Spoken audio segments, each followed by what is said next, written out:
Hey guys, welcome back to the podcast. Welcome to the Insider Outsider podcast. And today we're going to talk about a lot of stuff from investment, app development, all the tools that you need to succeed. So, guys, starting off with this episode, we're going to talk about a little bit of what's going on in the world. Like the last episode, obviously, if you're watching us on Twitch, you would have already seen it by now. We're talking a little bit about the war, kind of going by how everything is. Obviously, a lot of news has been done in the last few days. And today, some cargo ships got hit, and this is now a bullish bearish signal for the markets. Now, what I mean by this is we're going to talk exactly about why oil is such a big commodity. All right, guys? Because 90% of the world's infrastructure is developed on oil. That's why it's a big thing. It's not just oil, is of many things. It's heavy crude to light gasoline to stuff that's in plastic, right? Like there's so much stuff that oil is made for. That's why it's very impossible to get rid of it right off the bat. So in the little stream of ocean that these guys are pretty much fighting over right now, are the Strait of I forgot, I don't know exactly how to pronounce it, Ahmed, if you know. Yeah, almost exactly. In that strain, 40% of the world's oil goes to. Now, the biggest producer of oil in the entire world is the USA. All right, it's funny enough, is the USA. However, remember, these guys don't make all of different types of oils. They make a lot of different types of oils, but they don't make every single thing. Just like how, like, if you go with Alberta oil sands, they're very good for heavy crude oil, for diesel and stuff like that. And then you need lighter oil for something else, right? So there's all types of complexities here. But the main thing you have to remember is when oil is getting destroyed, everything is getting destroyed. So if oil prices go crazy, crazy high up, that's very good for, let's just say, Alberta, because they're going to be producing more money for the same oil, right? And it's really good for oil companies because what happens to oil companies? They're producing the same amount of oil, just they're getting more for every bucket of oil that they're producing, right? This is exactly why the only time you want to be buying oil, or the only time you want to be buying oil stocks is when oil is very, very, very low, because that means that every single barrel that these companies are making, they're losing money on, right? Not losing money, but they're making less money. And that's kind of how you want to look at the situation. But now, an even bigger situation. So let's talk about my big play on Amazon. As you guys may or may not know, I am huge on Amazon. And everyone's like, oh, Amazon's tweaking right now by falling. It is, unfortunately. The making out hurts a little bit, okay? But the reason why is Amazon is the biggest logistics company in the world, and I would love to say that they probably are shipping the most amount of things pretty much in the entire world. All right, Amazon's producing the most amount of revenue for many companies, so they're shipping a lot of stuff. That means by whether they do it by by ship, by airplane, which because they're really fast, they need what, Ahmed? Oil. So obviously, if oil prices are crazy high, their margins go a lot less, right? So this is the time that I would say that I want everybody to understand that this is the time when you need to be producing and buying. So what I mean by producing is this is the time when you got to look at stocks and be like, hey, what stock looks like it's a good buying opportunity? Sorry, what stock looks like it's a good buying opportunity right now? And you want to be looking at the companies that are hurt over short-term aspects. Amazon has crazy competitive advantages because it's the best logistics company in the world. It literally has same-day delivery of it. I don't know how deadly that is, but that is, I don't know, like to you, but man, that is deadly, okay? I was looking for like, Utility. yeah, it's just crazy utility, right? Like you're thinking no post company in the entire world can do same-day delivery, and now this random company is just doing same day delivery, right? None of them even do 1 day delivery or a couple day delivery. It's always like priority mail. You get it in a couple of days. This is like, you want a same day, easy peasy lemon squeezy. I got you in half an hour, right? Amazon's there. Yeah, Yeah. it's crazy. So the competitive advantage that Amazon has is amazing, and there's not really any other company like it. So when you're looking at this, at whatever this the space is that Amazon is clearly dominating, and we're not even talking about their data centers or any of their other stuff that they're working on, or even Amazon Space, with their Blue Origin company, and directly looking at this company, without looking at it, you can clearly see that a great company is on a discount because it's costing more for business. But oil prices always fluctuate, right? So I can tell Hmm. you for a fact, all right, and this is a fact, okay? Put my name on this, okay? Put my name on it till I die.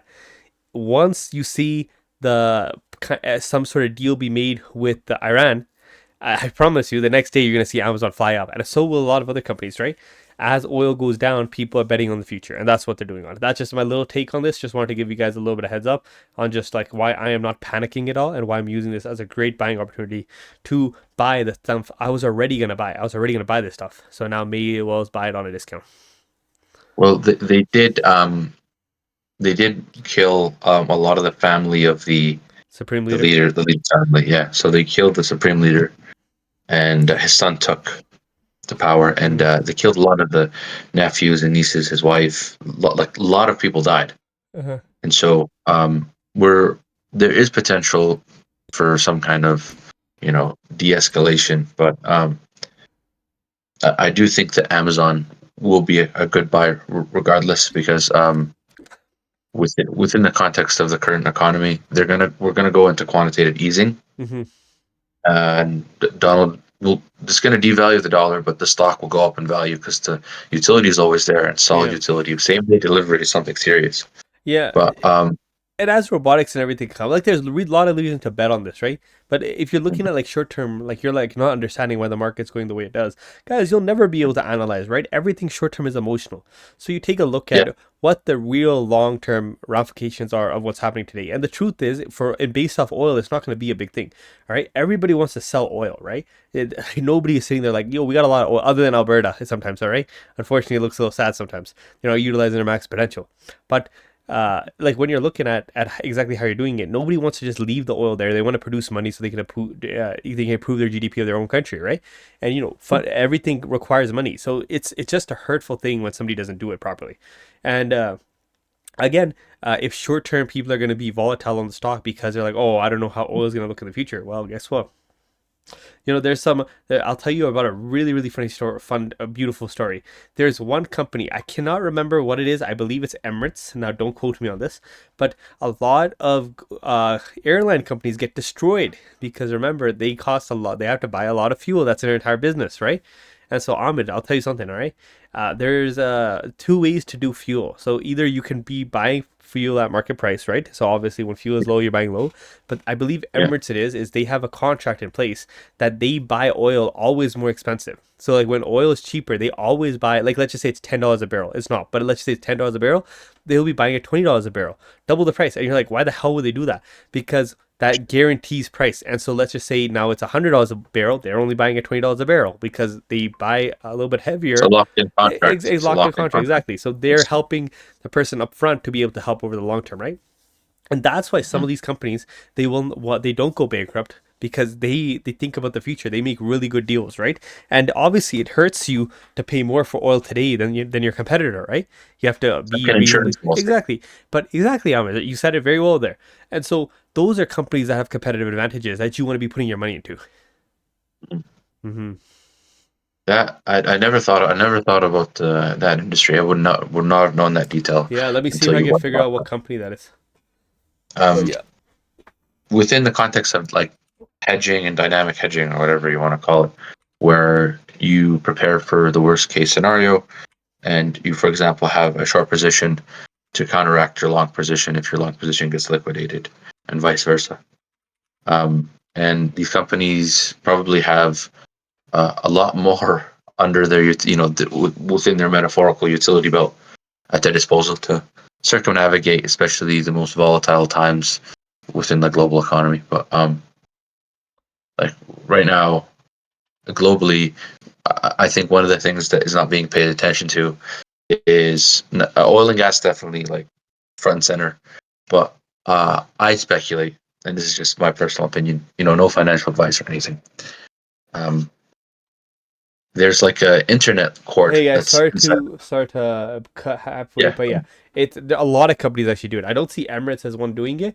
I believe they did do it though, but a lot of companies from Lufthansa, like there's a lot of companies here in Canada who do it too. So these guys are very smart, right? You lock it in, and you could do it pretty well. Like KLM or some big time players, IAG Group, and Singapore Airlines.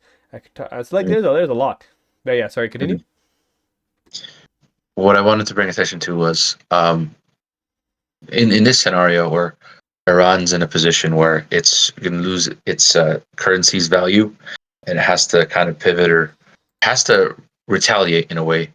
It'll close off it, as I think as it has the Hormuz Canal or whatever, Uh-huh. and this will stays impacted the oil and gas prices that we all see when we fill up gas. But one of the things that's not kind of talked about, and I'm speculating here, just emphasis on speculation, is Speculation. that there's a wire that, what's it called, for the internet to work, they run these wires, I think. On the ocean, yes.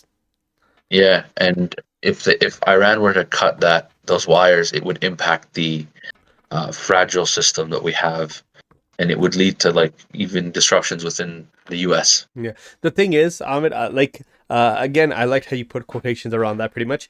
Emphasis. It is true. It's very small amounts, right? But they are protected. They are heavily fortified, and the other thing is there's a lot of them, right? But I see it as that's probably going to be like the next generation. You'll always have backup as wired cables, but like what happens with Yeah, Starlink does everything that something else can, right? And like there's a lot of it. exactly. Yeah, exactly. That's exactly. I love that you bring up Starlink because I think that the solution will come in the form of Yeah, I you believe so know, too, man. I'm excited, man. They're talking about Starlink at a $1.5 trillion evaluation, just right off the bat. It's we insane, didn't and we to didn't talk everybody, about this stuff earlier. huh? We thought that they would come with data centers in Alberta or because we're Yeah, colder. and but yo, we guessed that Data we were centers completely right on the data center. Just right now, the pretty much it's more regulation stuff that's not letting a data center pass because a lot of people are yeah. very against it. Which again, I understand, but I also think that people think very short term and they don't think very long term because that data center was going to add thousands and thousands of high paying jobs that you need in these countries, man. And if you want to grow your GDP, you need to allow this stuff to be developed, right?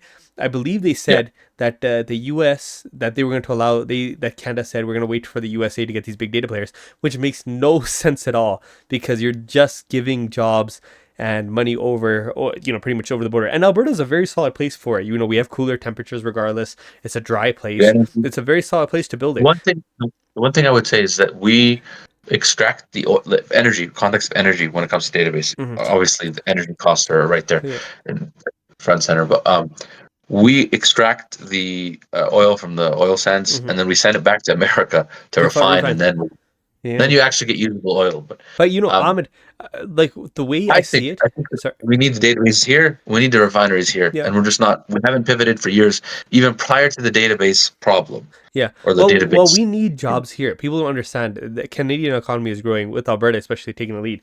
But if you want to Yeah, continue to grow and you want to support your country, you need data centers. Because the thing is, once you announce this project, other projects will follow because they see that regulation looks good. But the problem is this will take years to turn on. This will not turn on in a matter of days. And so if you do not, the problem is these guys, when it comes to government regulation, and my biggest issue with governments is they take way too long to pivot. They're like a big company that's oversized and that has too much fat around the edges. the over promise and under deliver too. Well, it's like this. If they Think of it say, like this. they say it's It's going not to just cost us that. a dollar, it costs us 20. It's not just that, Amit. But here's the thing. I'll tell you.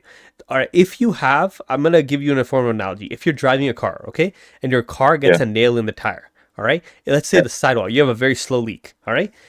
The short-term solution is, oh, let's patch it up, or let's not even patch it up. It's a slow leak. I can fill it up every couple of days, right? Versus the long-term solution is patch that thing up or get a new tire, right? And the thing is, if you're yeah. looking at a short-term horizon, you never know when the big break comes, which the slow leak turns into a fast leak, and you're just waiting for it to happen until you get it fixed, right? Same thing with if your car has issues, right? If your That's car a has issues, horrible analogy. huh? Not that it doesn't function, but it's horrible in the context. It's scary. Yeah, exactly, right. But that's the problem with governments. It's they wait until it's too late and then they start developing, and then by the time that the development comes, it's already they've overdeveloped now, right? It's the same thing with how housing supply usually goes. Is first they don't produce enough housing, then they oversupply housing or rentals, and it's always a back and forth concept, right? So if you I ever, think anyone can conceptualize this on the micro. Mhm. If you were to mismanage your time as an individual, um, you could see the repercussions right away. And I think that when the government does these mistakes, it's basically, remember the silver trade, the Yeah, yeah, silver and gold trade? We said it's too late. hmm, When you want to get in, you have to be early. You can't hmm, be late. hmm, And right now, what you're describing is that we're reactive. yeah, We're like, oh, gold's really high, but from the government's context, hmm. you're not supposed to be let this leak that you talked about. What analogy? So Ahmed, Uh, let's figure out the right. solution So right here what, because what I'm saying is the cookie cutter example on the micro is that you have to be early hmm, and the government has to be early, and yes. it's reactive. That's what you're saying. Yeah, but what I'm saying, yeah, but you pretty much said it perfectly. But what I want to see from the government is you start when we are in a good time where there's good amount of jobs in Alberta, but you see other jobs failing in Canada. Is continue to produce jobs. Don't wait until unemployment is 20% and then start producing jobs. And then it's going to be even in a worse situation, right? Because you can't produce jobs like this. You're going to be having to give free money to people. The way you do this properly is in time of abundance, you invest so that during the times of sadness, of deep depression, or whatever it is, you're able to reap the rewards, right? It's like, think about it like farming, right? In farming, the reason why people farm is they know how it works. But do you farm so you can eat tomorrow? Of course not. You're farming so that in a couple of months you can harvest harvest the crops. You know you can't do it tomorrow, right? But that's what the government is again. And a lot of times this has a couple of issues. The first issue is not a lot of people are in the government for a very long time. Meaning, like, if every 4 or 8 years you're switching, then nobody has a huge time horizon of 20 years, right? Because the next administration could completely be the opposite. But what that sounds like is human error. And Palantir's CEO Mhm. Peter Thiel, he talked about this logic that humans are inefficient Mhm. and that we need AI to take over because it Well, takes a long time. would fix that time, right? Time Because it's not emotional, right? Like, you have to be emotional. You Yeah. have to be smart. So, but Ahmed, for the remaining So amount, would you? I know this is opinionated. Would you put AI in Parliament, which has been done by I forget which government? well, you would, if you have like a Palantir type of alternative for Canada that's based in Canada, then yes, 100%. But the thing is, you don't need. You don't need AI to overrule, because that's the bad idea, because they will hallucinate. It will make mistakes the same as humans. But what you need is, instead of seeing people fight in Parliament like 20 times over the course of an hour and they just keep repeating themselves and not saying anything. That's literally the Parliament system right now. Like, just look at it. People are just like, we have brought this many. The other side, please ask this person what they do, and nobody responds to the answer, right? So instead of that, what I would like is people to put their opinions into an AI or something, and the AI props up all examples, all history context behind it, where you can actually sit down and have a proper discussion, right? That would produce a little bit better. I don't mean to bring this up in random, like out of the blue, but what you're trying to say is that AI would get rid of all the fluff. You know how when Justin Trudeau has something he's done in his past, and it's not going to benefit progression of the law Mm-hmm. and benefit society at all. Mm-hmm. But you do see inefficiencies in Parliament where they'll laugh at someone or they'll clap and say that's a great argument, and there's more like an ego. Yeah, There's an ego present. You're very, very truthful on that. But, like, think of it like this: the reason why Here's- we make here's- listen. I'm gonna give you an analogy. Yeah. An analogy. Yeah. Today's bread, is all like they've genetically modified the bread, the wheat, so that you get only that, the hull versus the grain. They've increased one at the size of the grain and decreased the size of the hull, and people speculate that that's bad. Like genetically modified food, like corn used to be this big and now it's huge. If you were to kind of emulate that logic of shifting from the natural grain to getting just the cream, just the good parts, what you're doing essentially in Parliament's equivalent, you're getting rid of all the fluff or all the bad stuff and leaving what we're after is productivity. But at the same time, there's an argument that natural, the current way, the current inefficiency, is actually better than having the robot. Could I ask a question? I would counter you and say that this the perception of like wasted time and ego needs to be present in the law. Okay, well, I'm gonna finish this. So I have to stay part of the process. So I'm gonna go over this point, but then for the last couple minutes, I want to go over the solutions, because remember, we're optimistic podcast. All right, well, based on my thing. Yes. All right, so I love it. So you're bringing up a lot of good times, but I'll give you guys this example.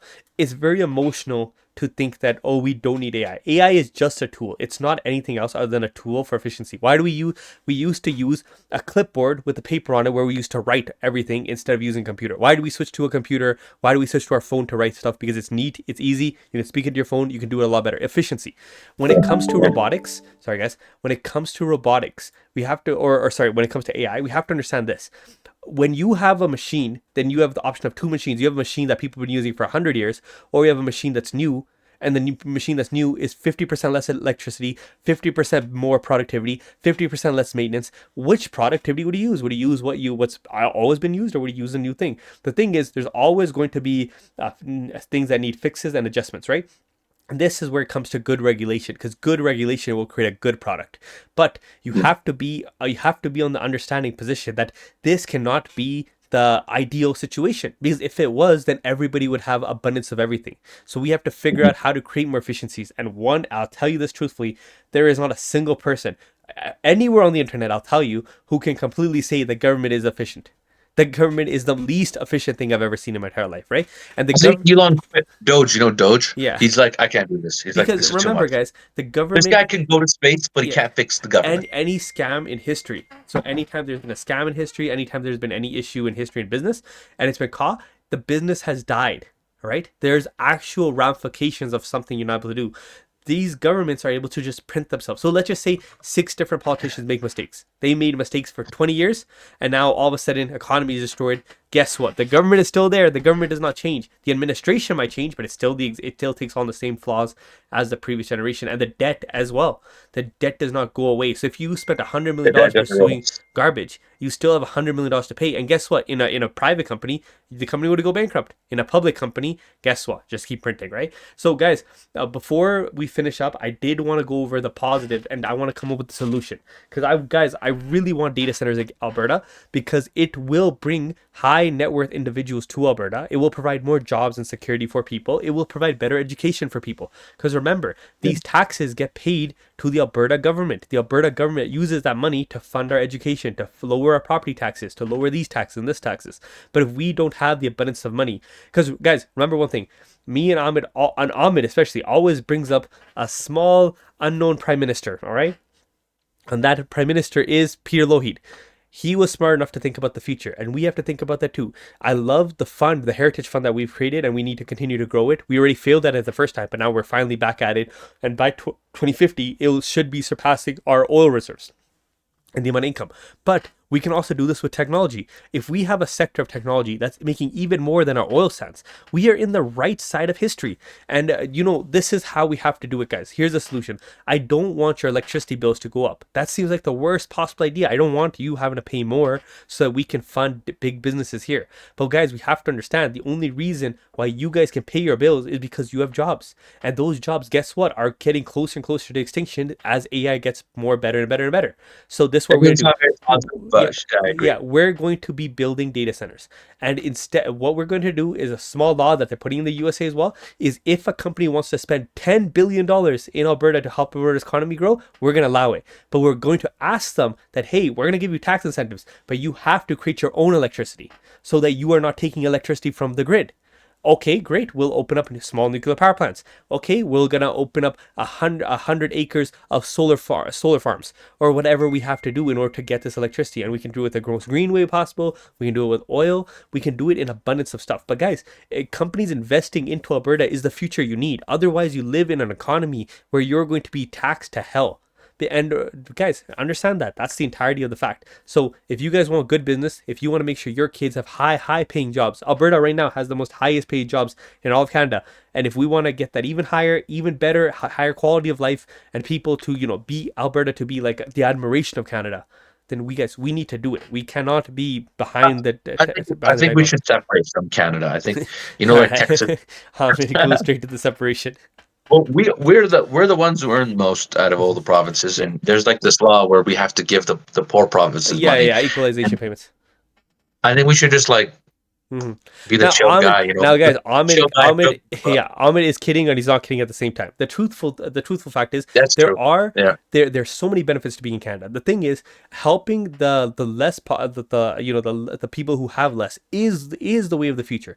I hate the idea of leaving people starving or leaving people poor or without healthcare and education. Like that is the worst case. But guys, we cannot be stupid. We have to do the smart thing. It's not just leaving Canada, but it's about making Canada better for everybody, right? And the best way to do that is by bringing abundance of wealth.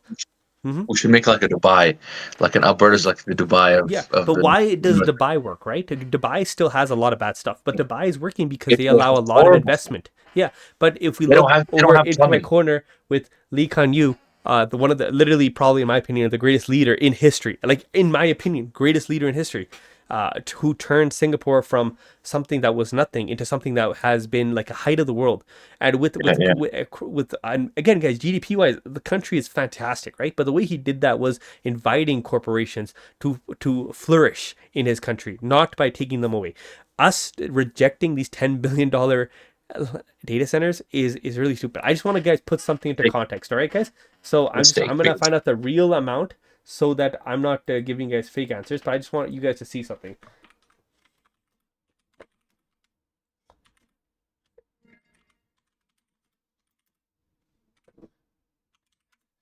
All right, guys. So Alberta's GDP, okay? I just want you guys to understand this is $373 billion. That is beautiful. That is amazing, right? And That sounds like 99% of the Canadian GDP. it's a big portion. Toronto's bigger, right? Like Ontario is bigger than us, and like, but the thing is, we are very resource filled. We bring the economic engine. That we're the economic engine. A lot of people say it, right? Now, but the way we want to make this work is adding $10 billion is huge because do you know how much we grew in last year? How much? 1.8%. So that means we grew on a rough range as if, let's just say we grew by 2%. We grew around $6 or $7 billion in GDP.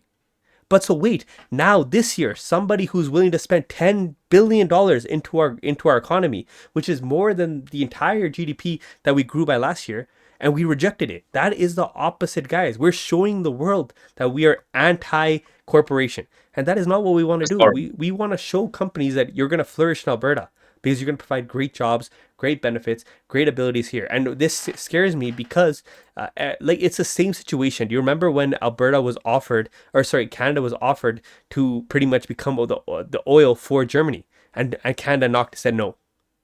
Canada said no.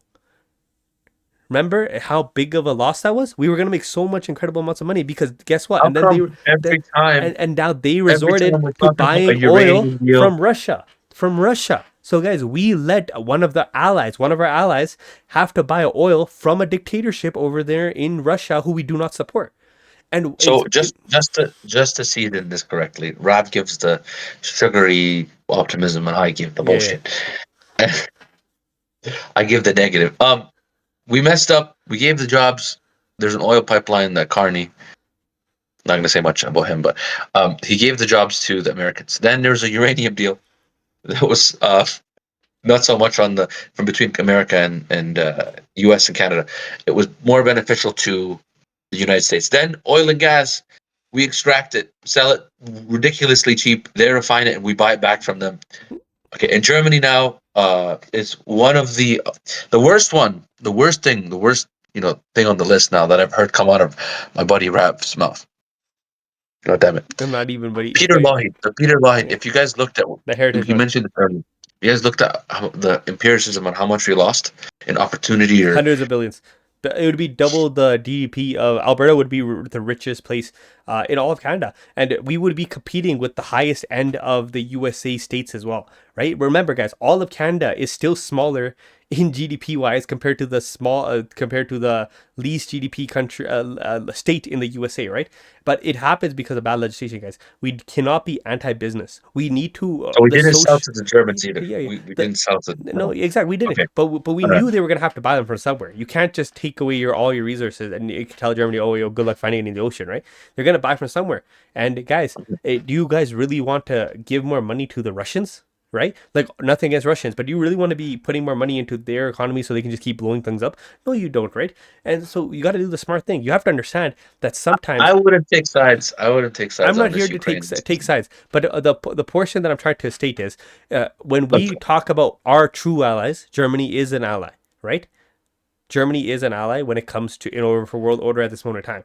And do you want to be the one supplying, or do you guys want to be inside of the back burner? If Canada was a business right now, everybody would be shorting the hell out of it because they're like, yo guys, these guys had a multi-$100 billion deal with Germany, and these guys just flopped it. No.